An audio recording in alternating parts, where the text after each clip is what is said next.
Welcome to another episode of Unbroken Marketers. Today we have JC and Karen Hite from Hite Digital and a plethora of other initiatives that they are currently working on. And so, as we all know, the journey in marketing is not easy and it is rife with obstacles and adversities.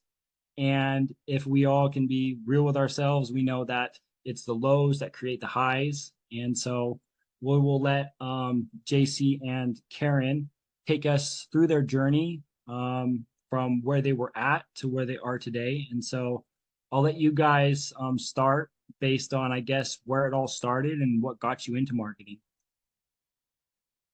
Yeah, I guess I can start that part. Go for it. It's kind of interesting because we graduated from the same university, but I graduated from interior design and he was general studies. And I think his career went more into the financial side and then like a little bit of tech.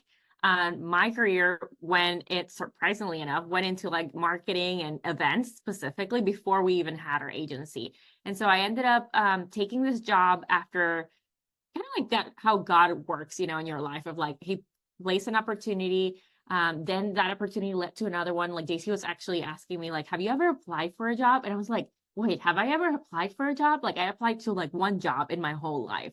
And that job, took me like just every opportunity. Like then, somebody like saw what I was doing. It's like, hey, would you want to like work in this other place? And so we ended up started working at an agency. And then they brought him in to the same agency. So we started working in the same company. They brought him in. We got minority ownership into the agency, and we were there for, I think I was there for 3 years. You were there for a year. We were working in different areas of the business and got to see what, from the sales perspective, I was a sales operation manager, went into like creating the transition in our CRM and all the operations side for that. And then he was like very much involved into the service and product. So we got to see, without being the owners of the agency, without being the founders, how everything worked. So then when we jump into creating our own agency, we had a vision for it, we knew exactly what we wanted to do. And that's another story of like how we made that transition from. Yeah, you're skipping some of the good stuff there, which is what we're really here to talk about, which is Unbroken. That agency was incredible in so many ways, with 350-ish employees at our top Inc. 5000 list, 6 years in a row. We were our kickbacks from Google. Our kickbacks from Google was above $1 million a quarter, like just to give you an idea of where we were sitting. And but the company was broken in a lot of ways, and so. As you know, Karen and I are people of faith, and we try to live our lives like that with everything we do. And this company was definitely not of that. So we had, legitimately, Wolf of Wall Street had nothing on us. Cocaine, you name the drug, it was on the floors. In fact, in the sales department, every week, top sales guy got strippers and hookers for being the top. And we justified it. We said that, hey, we're light to the world. We are light in the darkness over here. Everyone knew who we were and what we were about, and we wouldn't be a part of it. But at the end of the day, we were leaders there, and we were 2 months away from having our first daughter, and it really hit us. Like there was just, God spoke to us and just shifted our mindset of like, yeah, we're not light to the world. We're literally recruiting kids into this situation and teaching them this is the way. And this is how business looks and how success looks. And so that just like, God just pounded it on our heart. And 2 months away from having our first baby, we both left that organization. We exchanged our equity in exchange for our non-compete. And just to give you an idea, we were going after, like, we were positioned in the company. We wanted to sell for about 50 million was our contract. Actually, we were, we kind of have an ownership. Our operational agreement was we had to sell once we hit that mark.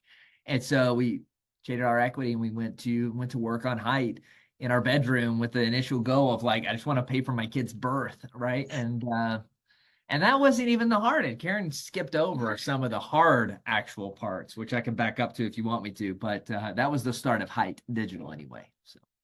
Oh, wow. And those were some pretty hard decisions. Exchanging equity just to be able to go out on your own. Well, and I think like going from like working at a job that was like a well-paying job, you know, and then going into the unknown, you know, like that's, I think, the biggest Oh, we were making um, stupid money. challenge, you Like know? stupid money. Yeah. I mean, And then we went to like not making any money, you know, in terms of like, I mean, we were starting from scratch, like getting clients, and that was a challenge of itself too. well, I think Ty, sometimes God blinds us almost from, like, if I looking back, like that was a stupid decision. Like if you came to me today and you were like, hey, I'm about to have my first child, I've got a steady job and I'm going to pay for my family, and I'm thinking about quitting my job without anything on the side, I would say, Ty, you're stupid. Like, don't do that. Like, stick it out, get your child, start your, like, there was no way I would ever recommend to do what we did. And it was like this blindness, you know, in that time of our life where we were just foolishly confident in what we could do. And looking back, you know, again, I think sometimes God blinds us from decisions when he has something really special for us in line. And so, you know, we started Hite. We have about 150 team members full time today. We've got, I don't know how many kids on scholarships. If you work at Hite, every kid is on scholarship. And our goal is to be that light in darkness and really showcase, like, what does it look like to really grow a company? And that's not a beautiful angel-esque type of version of a company. It's a company that struggles and it's hard, and it includes firing people at times. It includes not giving raises at times. It includes failure at times, having months where you're losing money because you made a wrong decision at times. Like, you know, these up and downs of what it really looks like to grow and to scale in the right way. And that's the journey kind of we're on right now. So. Mm-hmm. Well, what I'm curious about is, so it's almost like the darkness gave you the vision to really bring light into the world, because you're doing what wasn't being done at the previous company. And you were able, like you were saying before, because you guys were in different departments, you got like a Yeah. more holistic perspective on Yeah. how they ran things. And so you took everything that they were doing, you brought it over into your own baby, and then you grew that, but you had definitely some Yeah. brighter roots versus what you were in. Well, I'll even tell you another story, but really I think gave us leverage. You know, again, entrepreneurship is scary. There is no guarantees. It's the unknown, right? And so Karen and I, though, have really tackled entrepreneurship without, I think, a lot of fear that a lot of people have. And there's a reason behind that. When Karen and I got engaged, I had done very well. I was 24. I had a real estate business with about 55 houses in it. I had a little Cessna airplane. I had a custom Harley. I was, you know, I grew up in a lower middle class, and when I found money, I just ran with it. And we got engaged. I bought her a stupid nice ring, which I've tried to get her to sell many times in our life because I think it's stupid. But anyways, I got her a really nice ring. And then a big factory went under in a town that I had a lot of houses in around it. And we spent the 3 months leading up to our marriage, and the 3 months after our marriage, literally losing everything. In fact, my granddad gave me a loan for $50,000 to make sure I didn't go into bankruptcy and could make it.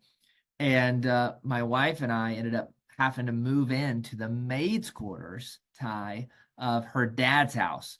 Now, maid's quarters sounds really exciting to an American who doesn't really know what that is, but this is the maid's quarters. Well, he's been to Cancun, so yeah, he so he probably gets knows. it. The maid's quarters of my father-in-law's house in a third world country. So one, I'm moving into my father-in-law's house as my first step in marriage. You talk about a humbling move, right? Now I'm moving to a maid's quarters of his house. So not even like he didn't get us a bedroom, it's a maid's quarters. And then number three, it's in a third world country, right? We spent our first year of our marriage staying in that house because our expenses were so low it wasn't even funny, and helping build back, you know, our reputation, our businesses, and our confidence there. And I mean, literally, we twin size bed for the first year in the maid's quarters, and you could see the commode. Like, there was no door, there was no separate room that was a bathroom. It was one room, and Yep. but that's what gave us this ability to go, like, I mean, dude, we're what's the worst thing that can happen? We go back to the maid's quarters. Like, we got out of there in 2 years. Like that's, and so entrepreneurs, a lot of times, one of our biggest obstacles to create is the protection of the life that we've built, the protection of the blessings that we've been given, the protection of our nice house that we were able to get before we, you know, quit our day job or whatever the case may be. And so that leverage there is pretty powerful in times of uncertainty, if that makes sense. Oh wow. And the contrast. And you're just having your daughter, right?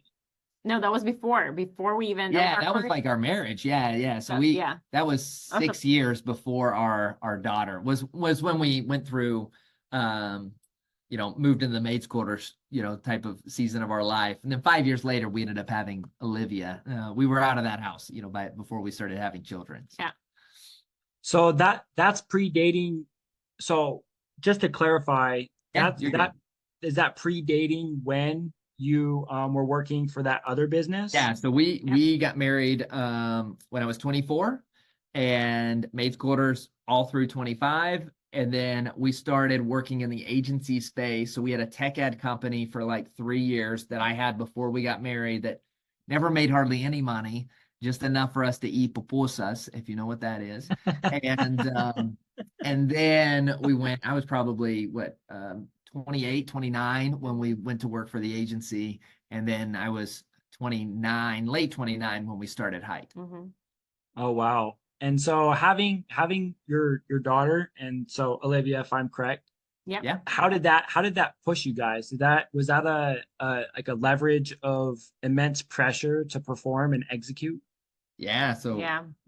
back when, again, quitted the job 2 months before we had her, right? And no insurance, some money, but not a ton, that's. We really, like, all the money that we had, we put it into like I think we got our first teammate with that, just like Yeah. that was like, we were going to cover his salary and the salary of our engineer, and we were going to make this work. And like, he worked like long hours. I remember like he would work until like 11, 12 at night, meeting with people at 11 p.m. Like he would like go into create like, and I think like that's what's really funny when people talk about lead generation. A lot of the time, like, you see that topic happening a lot inside of our space. Like, how do we generate consistent leads? You get on the phone, you message people, you tell them, "Hey, I'm here for you." You make it happen. And he was making it happen. He was contacting people, like having like late night sessions and courses and things happening. So I had a rule. I had to talk to I think it was 5 business owners a day. Like that was my rule. And I didn't care if I was pitching, selling. In fact, that wasn't my goal was never to pitch or sell. My goal was to just talk with 5 business owners a day. And I knew if I could do that, it's 100 a month, that there's no way I couldn't naturally sell, right? Like, if you just hang out with 20 girls a month, just hang out, don't date them, don't ask them out, don't ask them to marry, just hang out. One's bound to fall in love with you, it's just about playing the odds, right? And so we grew, and shoot, within 3 years was our first. You have to be in business 3 years to get one of these Inc. 5000 awards, and within 3 years we were already doing, I don't know, 2-3 million in revenue, I think, in that, and then we've slowly grown since then as well. And so, Wow. And so what third world country specifically was it? Nicaragua? Yep. that's right. And so now you guys do some good work out in Nicaragua, if I'm correct. Yeah, Mhm. that's where most of our team is, and so kind of our work, so to speak, is helping create a middle class. And so our goal is to employ a crap ton of people and pay them really well and expect really great work. And we want to, I gave an analogy at one point, it's been a while now, but 20 years ago when you and I were kids, the only reason you went to China was for cheap plastic toys. Like that's why you would go to China, to have cheap toys made there. All of our cheap stuff was made there. Now, today, if you had the idea for the latest and greatest cell phone, the greatest technology, where you would want to go is Asia, because they're the best of the best in technology. And I feel that LATAM and places like Nicaragua, like, is it possible that instead of being known for cheap labor, we could be known as the branding place to be, the marketing place to be, the consumer service, place to be, things of this nature, right? And so, so we do a lot of work in that area. Oh wow. I love it. I love We're it. And biased too, so because I'm from there. So obviously, like, we're definitely biased in that too. But we really love it. Well, I mean, it's almost like God's working through your own intimate story through your business, and so they're definitely synergistically aligned. So it makes complete perfect sense. Yeah. That's right. That's right. Yeah, Yeah. it's also for full circle for us. When the way that we actually met was because I got a scholarship I was in Nicaragua my whole life, and I got a scholarship from Walmart to come to the US, come to Arkansas specifically to get a full ride scholarship. And that's how I ended up being at Harding. And then through Harding was that we connected. And so that kind of like is full circle, like I think like one of our big dreams that we have is like, how can we one day be able to create the scholarship fund to be able to provide, other kids that same opportunity that I had that completely changed my life and the life of my family too. That's so powerful. Wow, no, that's so powerful. That is so full circle. And I mean, I guess one of my biggest, I guess the question that I have right now, just super selfishly, is as you guys are basically a marketing power couple, and I don't so, know about that, but well, I'm just saying, like, doing something solo, like you guys aren't technically ever doing anything solo, and so no. even Yeah. if you were to lose all of your team, you still have each other. And Mhm. so it's like you guys are basically grounded together in your business. Do you feel that that is not like a competitive advantage, but that that is a huge blessing in everything that you guys have been able to accomplish? I think that we all seek, um, as human beings, we all want others to kind of feel our pain and to understand us in a way that's a deeper, narrative, right? And often in marriages and couples, I see people coming home and can't really relate to their spouse. They don't, there's no way to get, if your husband's a police officer and you're not, like you can hear, you can listen, but like you can't truly understand. And I think couples that are in that same career path, they have that extra ability. Now that also comes with challenges as well, right? Like we never stop being partners in business or partners in life, right? And so we have both of these roles 24/7. What we have found is that we work really incredibly good together, and we work very, very, very terribly together. And so even though you see us together, we have very different roles in the company. They never overlap. And so, or rarely do they overlap. In fact, when they overlap, it normally causes issues. And so I lead Hite, and we're local as our big investments that we predominantly have in terms of the businesses. And Karen leads our education side. So we have an inner circle, as you know, with agency owners, and she leads that as well as our events. Like we have the Commitment Summit coming up here in July for agency owners in Cancun, and she leads more the education more than, and I lead then the two core companies. Mhm. Oh wow. So I mean, and on that front as well, was that a learning curve? Like, Oh yeah. did you know that from the get-go, or did it take some trial and error? No, Oh it yeah. it did. I think like I was, like we didn't started the agency. Well, actually, when we started the agency, I was more of like created the systems. Like I went into like Salesforce fully. Like the first processes that we had, like I was working in there and just creating them, and you added a ton to it too. But we ended up only working together or starting to work together inside of the company until like after Sebastian, really. Well, the first time you said in a meeting with your team, and your wife is on that team, and your wife says, "That's stupid," which an employee should never say to a boss, First off, I never say that. then So he's like reading it up already. Like, pretty sure it was pretty close to that. And so like you got to quickly solve these things, right? And we've been lucky, in life. It's not about like I would probably 50% of the things that worked out in our favor weren't because we intentionally went out and was like, here's the plan and it's going to work because this is an A+ plan. Half the time it just works out that way. We just got lucky in certain areas. We got engaged 6 months after we met each other. That's stupid. If my daughter does that, I'll be like, we're not doing this, It worked for us, right? And so there's so many things in life that I can now, luck is created. You do a lot of the right things and you position yourself to take advantage of lucky moments, right? But I can look back and there's so many things that have happened that I'm like, I didn't intentionally do that. That was like a circumstance of doing some right things and putting ourselves in good positions. And so part of that is probably how we ended up with our, different roles in the organization, and quickly finding out, all right, you do yours, I'll do mine. If you need my help, call me. If I need your help, I'll call you. And that does happen, right? Like we're interviewing or I'm doing something on Hite, like, babe, I need your opinion on this. I got a stupid partner. I need your opinion on how to handle this.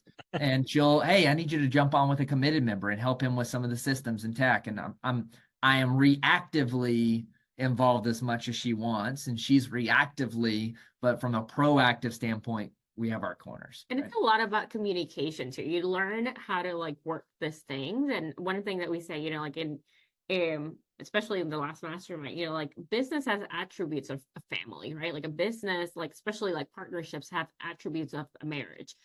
Working with a teammate, you have an attribute of like a parent-child type of relationship, right? Where you're guiding people. And so, but with working with your spouse, you have to realize that at the end of the day, it comes 5 o'clock, you're still bound to like be with that person, right? And even maybe in a worst case scenario, because now it's like, okay, let's go and figure out like the kids situation and like what's happening at the house. And, like now it's other complex items that are not related to the day to day. And so just being in communication and understanding, okay, where are we at? What are the things, and being able to like leave work at work time, and then like be in family mode. It just takes time a little bit to get those things to work on, but it's something that we get asked all the time. Just how do we deal with the business and family? Well, and so between your first child, so your daughter's name's Olivia, and if I recall correctly, your son's name is Benjamin. Sebastian. Sebastian. Oh man, right on live there too. Got it wrong. That's Strike out. Close enough. Sebastian.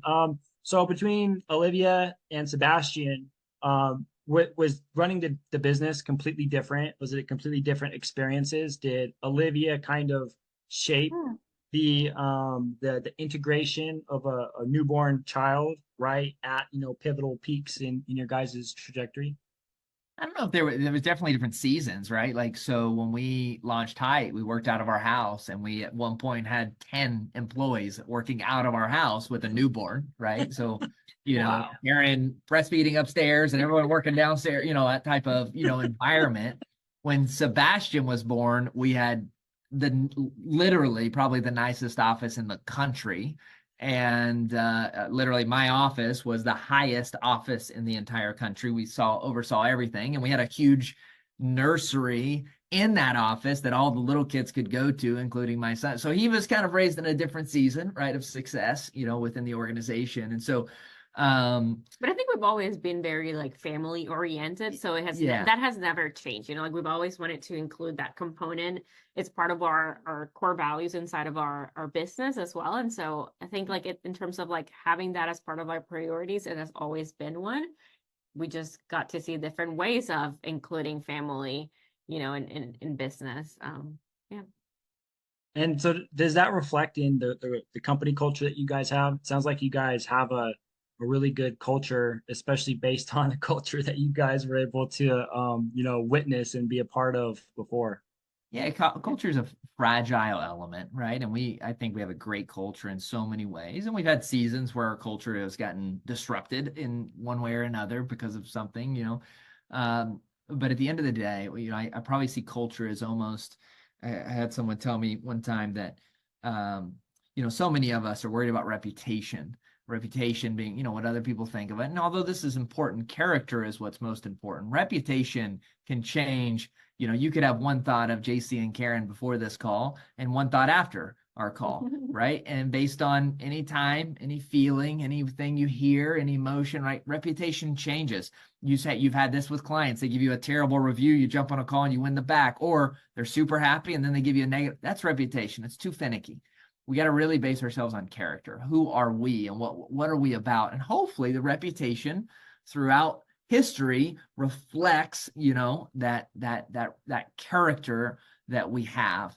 And so we are really, our goal is to maintain a strong character within our organization that hopefully historically has a positive compounding effect that definitely outweighs the negative from season to season. Does that make sense? Oh yeah, no, that makes perfect sense. Character doesn't ebb and flow, but people's perceptions and perspectives can change like this. But if you have character and whatever those traits are, they don't just go like this. I mean, generally speaking, maybe they do, but in my They shouldn't, or it's probably not part of your actual character. It's yeah. probably Yeah. that's right. That's right. Well, it's just kind of like how God works on our hearts, and it's a process. It happens in seasons. Yeah. Where you Right. were, a year ago, probably isn't where you are now, for better or for worse. Things tend to go in the same direction, down or up. You're either adding or subtracting to whatever your character is equating to. And so, I mean, that kind of brings me into my next, like, putting God first. One of my favorite things about Karen's stories on social media is she's always bringing out messages that speak to me. She's There you go. always sharing some really good, biblical based, perspectives, insights, and principles, most importantly. And so I know you guys definitely put God in your business, and I think I'm not. How do I say this? I wonder how important it is to put God in your business, like almost like a metaphorical CEO. And I've noticed a pattern as well, especially in the marketing realm, of the businesses that are making it and the businesses that aren't making it. And it kind of feels like there is a God-driven pattern, embedded in that trajectory. How, like, what's your take on putting God in your business, and how does one put God, at the forefront of their business? It's a great question, and I think it's something very intriguing. I think you know faith is something very hard to measure in other people, right? And so we never really know what anyone else's relationship is with Christ. I think there's seasons when we may believe, man, this guy's on fire for God, and there's seasons where it's not, and there's seasons where that's just a disguise one way or the other. And so I don't really know where other people set always, and what the average is with agency owners, and is there, man, if you follow Jesus, you're going to have success, and if you don't, then you're not. That But scares me a little bit too, because I mean, we all read Job, right? The story, is that how you say it, Job? yeah, in English. In English, Job. And like that may not be the case. And so I think we have to be very careful about how we relate God to, the abundance in a life in a physical format. I think like the abundance in our life when it comes to our relationship with God will be just the fact that it doesn't matter what we go through in life, like everything's gonna be okay, because there's a bigger plan. And I think when you have, if you talk to non-believers, when you have that type of mentality where things are working out for your good, like there's always an abundance mindset. Like the things are not like, even if you're not a religious person or a faith driven individual, that still works, towards the betterment of the human being and the person. And so I think we got to be careful with those connotations, I think, sometimes, because what if I am a strong believer, but I haven't made it in terms of the success that, especially in our industry as marketers, right? Like everybody's looking to hit that 7-figure, but as we talked before, not everybody's going to hit that, right? And it doesn't mean that they're not a good Christians, right? Or the right believers. And so I think it's important to like do that. The reason why we do it, and thank you so much for watching the stories and acknowledging that. It's good to hear that somebody is watching that when I post. But the reason why I started doing that, of like every day, my first thing is that I will go to the Bible and read. So I'm doing the 365 days. I've been doing this like 2 years now. And every day I take from like the lessons that I have in that day, the thing that speaks to me the most. It might be something that I'm needing to work on. It might just be a thought or something interesting, but I always like take that and then I post it. So like every day I bring that scripture, and the way that I've twofold, right? Like the way I see it is, maybe somebody out there that would never open up a Bible might see my story. It might read that. It might be interested in like, oh, what is that story about? Or like, I didn't know that was in the Bible, because even me reading the Bible twice already, like full blown, this is the second year, I'm like discovering so many things that I didn't even know. And every time, and these are the same stories that I read. And so I think it's just important, but also coming from seasons in life, like 2 years ago was one of the worst probably seasons in terms of like our, how like in our personal business life. It was a lot of stress, a lot of anxiety, depression, and we could only find a way out through scripture. Like it was, and JC can tell you more about his own path, but for me, I just decided, hey, whatever is happening, I'm just gonna focus on this, and I'm gonna try to see what is God wanting to say to me today through the scripture, and that has helped me tremendously. So that's kind of like what I do. That The living word, right? The living it word. is the living word. You can read the same thing in two different seasons and get two completely different, messages from it. It's powerful. Absolutely, Yeah.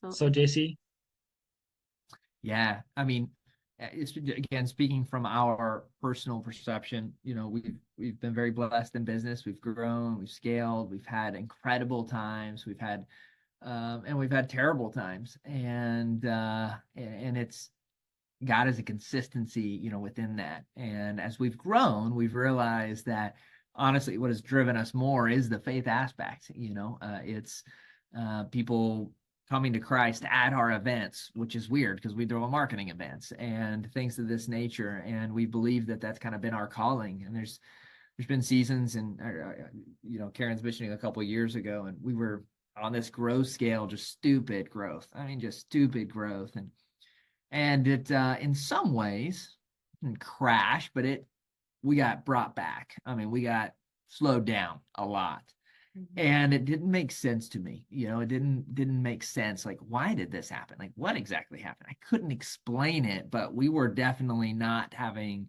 the momentum that we once had. And later on, I just had this like visualization. I don't, maybe that's not the right word, but I've mentioned it many times where it's like almost like you're um thinking to myself like I'm on a deck out at the lake, and I'm standing on this deck, and my little son who's 3 doesn't know how to swim, just starts running to the end of the deck, and you can tell he's about to jump into the deep end, and you're like, holy crap, like, dude, you can't swim. And so you just like grab him, and by grabbing him, he's running full speed, and of course you like cut his neck because you just scrape him a little bit and you pull him out. Dude, I know you want to go there, but you're not ready, and so you throw the life jacket on, you smear some sunscreen, you get him padded up, and then you're like, all right, now when we got brought back, we were full-fledged. It didn't make sense. But since then, we've had to really reevaluate our business and what it looks like, and even internally go, man, we're partnered with some people that the only reason we're partnered is because we can make money with them. But outside of that, like, we don't even like these people, and we don't agree with them. Like, it's just It's hard. And I almost feel that God was yanking us back, going, bro, like, what you're doing and where you're headed, like, you may think you can jump off there and you'll be good, but you're gonna sink. You're gonna die. And so there's then been these seasons. So we just really learned that at the end of the day, we want to come home. We still have anxiety sometimes. We still get really stressed, but we try to be as quick as possible to bring ourselves back to what's most important. And we have found that that the only way to really overcome that is through Christ, and having a faith in Him, and that realizing that this world is not our home, that we're limited to our time here, and that at the end of the day, it doesn't matter. And so we try to do that in a way that's inviting for everyone to be at our events and to hang out with us and be a part of us. Our goal is we are not preachers. We are not ministers. We are not the guy that you want to probably come to and like ask some deep theological question to, because I won't know the answer. But we want to be people that when you hang out with, hopefully you get a sense that kind of exactly where we're at and who we come from, and that we want to love on everyone, again, regardless of where you're at, because we've been there too, right? I love it. No, that was really, yeah. Oh man. That's a long question. That's a long answer. Well, Sorry. no, don't be. It's just so powerful because the lows really do create the highs. And so like whenever I hear the word Christ, period, what I think of is just a life as a healed addict, constantly being me versus me, looking backwards and to myself, but having no forward vision. And so now with Christ, I have forward projection. I have something to embody. So it's not just me versus me. Now it's, Jesus and me. And so it's a completely new, like holistic, full circle perspective on like where you came from to where you're going, and not just like where you came from to where you are now, but now you can like embody something, future projection based. And so like when I take that same mentality to business, it's, I don't know, just like you mentioned, just leaning in on faith and having the scriptures and just having these different principles, these different reminders, these words speak to you at different seasons in your life. It just adds a completely new element to business and life. And so it's, yeah. So the premise of that question was like, I've heard a lot of people talk about like metaphorically. I mean, probably say like literally as well, but it's like giving a metaphorical like CEO position, letting God drive your business. And Mhm. like, so when I see what you guys are doing, for example, with Nicaragua, to me, that is God driving your business and using intimate, personal experiences. So, like, ties to your past. And so now your upward trajectory is circling back around, and now it's bringing multiple people up. So it's like instead of just the one Karen, that one Karen has now branched out into bringing handfuls. So it's like took you, from quote unquote Yeah. the darkness, so you could go back in and pull people to the light. And so Mm. that's kind of the premise of the whole, like, putting God first in your business, because I think the impact and the depth of impact is just like, can't really quantify the potential from it. Yeah. And so, yeah, no, that was a great answer. Like, it's so interesting. You guys both give different answers in different ways. We are different people, and like Yeah. even though we like spend all this time together, Very. we're very different. Yeah, we're very different. Well, I mean, that's the beauty of it, right? That's the beauty of it. Yeah, that's why it works. Otherwise, it would be boring, if we were the Yeah. same Oh person. man. Speak for yourself. I think if there was a lot of JCs, it would be a lot of fun. Just joking. Oh man, that's too good. So I mean, I guess most importantly is what were the milestones in your trajectory? So it sounded like you had some really fast growth spurts. And obviously I'm guessing before that maybe it wasn't so quick, but were there different milestones? So like obviously like a measuring stick that is used in marketing is seven figures. Mhm. However, obviously that's not all it is, and seven figures isn't necessarily like, especially in this economy, seven figures Yeah, isn't what it used to be. So we should probably start saying like seven figures. yeah. But the different milestones of your growth, did you notice that different like thresholds brought about different problems? And I'm assuming that's kind of the stuff you guys talk about in your mastermind. Yeah. Yes and no. No, in the sense that like I don't know if we ever had those milestones. Like I don't remember hitting seven figure. I never remember. We never celebrated. I was thinking about that. We never celebrated when, like 7 figures is a big deal. Like I never knew myself that we had hit 7 figures. I think we ever talked about it, to be We never frank. talked about it. We just kept growing, man. And like, I don't know, we were working too much to think about all those. This is the first award that I ever got. It was Inkless 2022. Yeah. And I realized 2 months ago that I never ordered my award, even though I won it the next year. And we'll get it this year as well. And so like we're just not really into those like traditional milestones, I would say. Now, with that being said, to answer this side of the question, yes, these different seasons of business. I think businesses is it's less about well, these different seasons of business bring on a lot of different obstacles, right? And so you have this idea of being a solopreneur to starting to hire and lead people. This is difficult. This is very difficult for a lot of people. Then you have the season of going from, hiring people to hiring leaders, which is a very difficult problem to have, right? And then you go to this season to go, you know what? I can't just get by with just my normal sales, because your company starts to grow and now you need to scale sales, which is really difficult as well, because and I can go into that further on another call, but these different phases, right? And then anybody who's built on a pedestal will eventually fall. It's just the nature of human nature. You know, nobody likes a winner. You know, LeBron James can be the greatest in the world, but the moment he's the greatest, people want to see someone else defeat him. It's just how we operate, right? And so, you know, you find yourself constantly trying to climb up the mountain, and then you find yourself falling and trying to climb back up the mountain, and all this good stuff. And so there's a lot of different phases where we've had to relearn and I think one thing that has benefited us though is that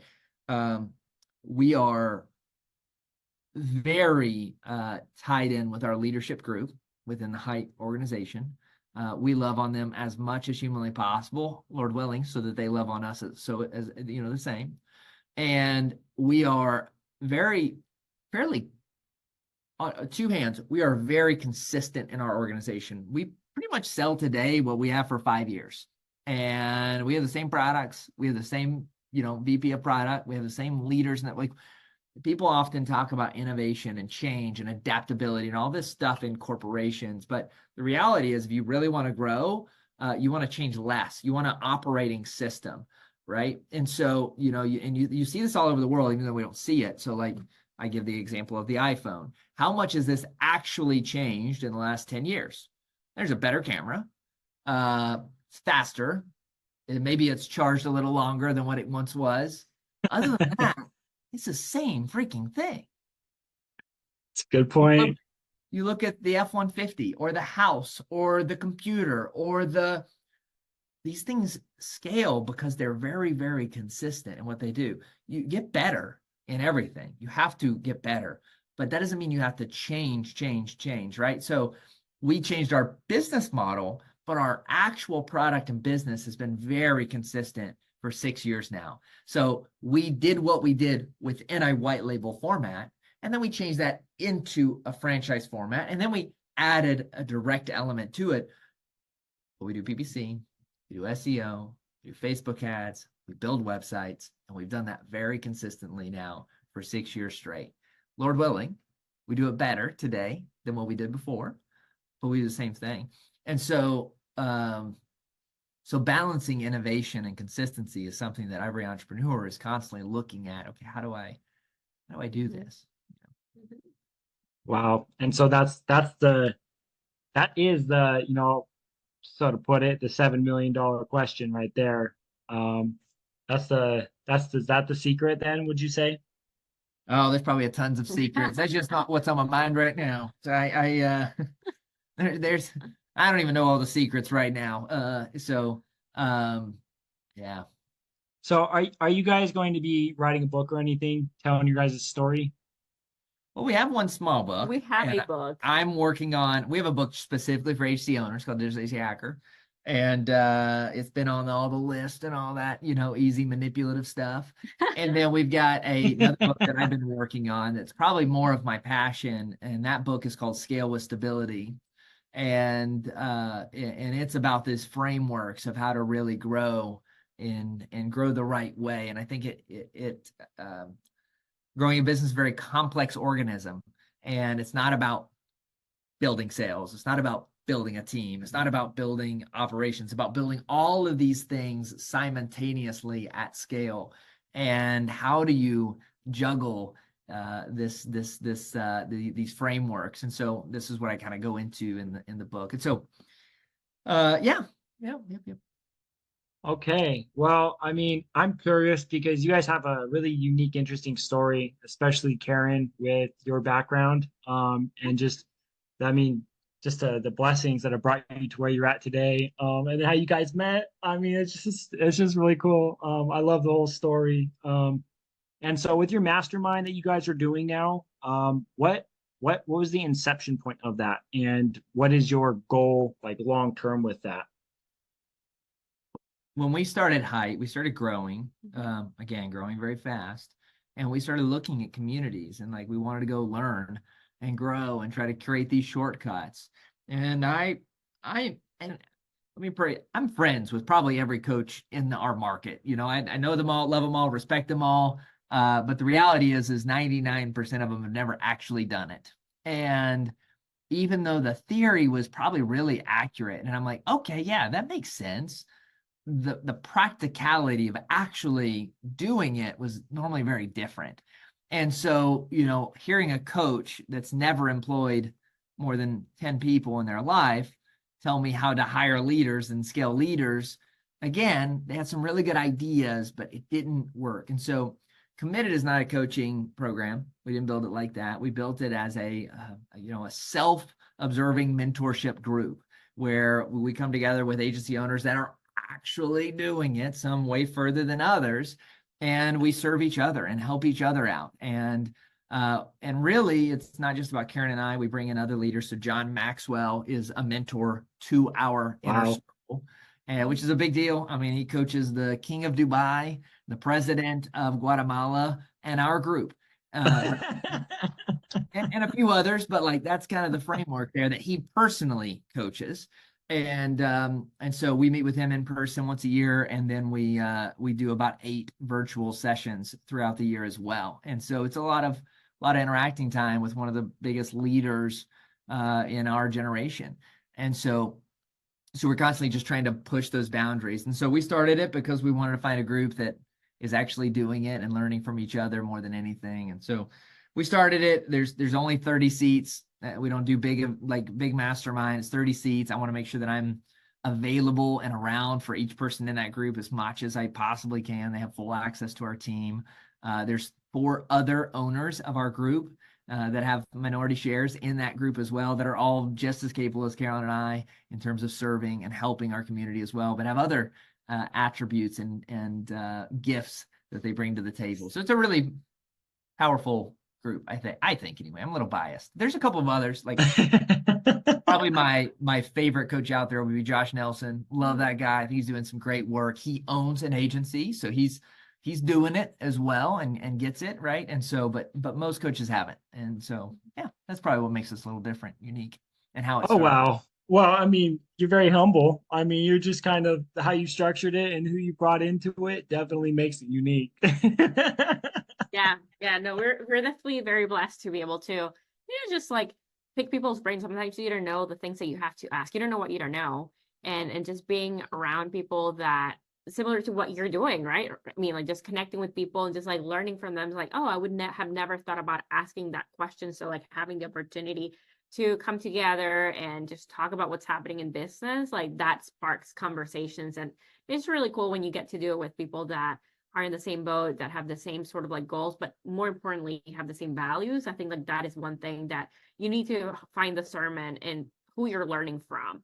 And so like that is what we give this analogy all the time. Like, I don't want to learn about, running a business from somebody that never really put their family as a priority, because the advice that he's going to give us is going to be hustle, hustle, hustle. And like, he's not going to focus on like, well, you cannot do that in this season because you have a 3-year-old, right? And so like understanding like the background of the people that are pouring into your life, you can take and you can learn from everybody. That's a fact, right? You can learn from your 3-year-old, but being cautious about and just using your discernment, of like who you're really learning from and what is the life that I'm wanting to have at the end of the day. Because business is great and all, but we're all gonna go one day, if we believe what we believe, right? We are gonna go one day and have to give accounts of what we did here. And so hopefully the accounts are not going to come with like, do you make it to 7 figures? Nobody's going to care about that. Yeah, well, I think it comes down to the impact.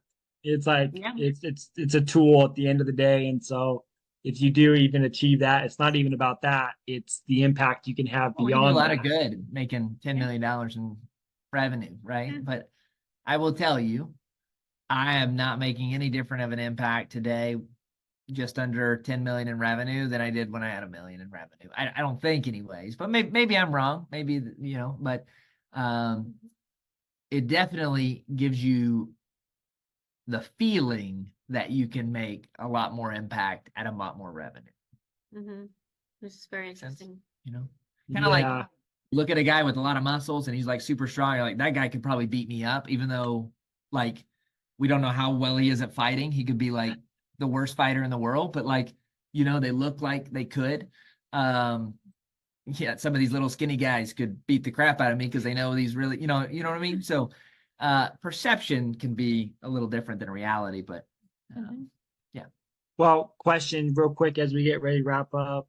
Thank you guys for your time. Yeah, So brother. like with what you guys are doing in Nicaragua, I don't say it with the right accent because I noticed You're you good. even say it with a little accent. So You're good. You're good.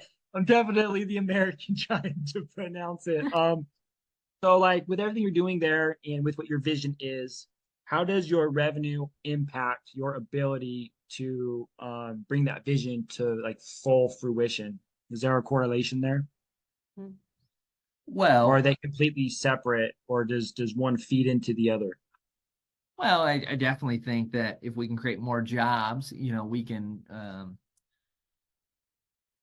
you can make an impact going deep, right? So like when we were a small company, I got to go really deep with a lot of people, right? I knew everybody in our company. I knew their kids' names. I held their children. I knew everything about them. And so I could impact at a deeper level as we grew. Now I don't even know my entire I don't know who everyone that works for me. I don't even I'm there's people that work for me that I've never even met before, right? And so even though maybe my impact is a little bit more broad, it's not as deep as what potentially it once could have been. I Both see. their value and their beauty around them. And so what you're talking about is this horizontal, like, man, we could create more jobs, more revenue, more income. We put more kids on scholarship, and that's beautiful, right? I often think of like churches being planting, and we were talking about this with a missionary a couple months ago, and they were talking about the difference between butts and seats. Hey, we want to grow this brand new church that we planted, and we want more people attending, but yet that's not super healthy to only go with butts. We need disciples. We need to really like build the relationship that each one of these have with Christ, and that's actually harder to do if you have 400 young Christians in the room.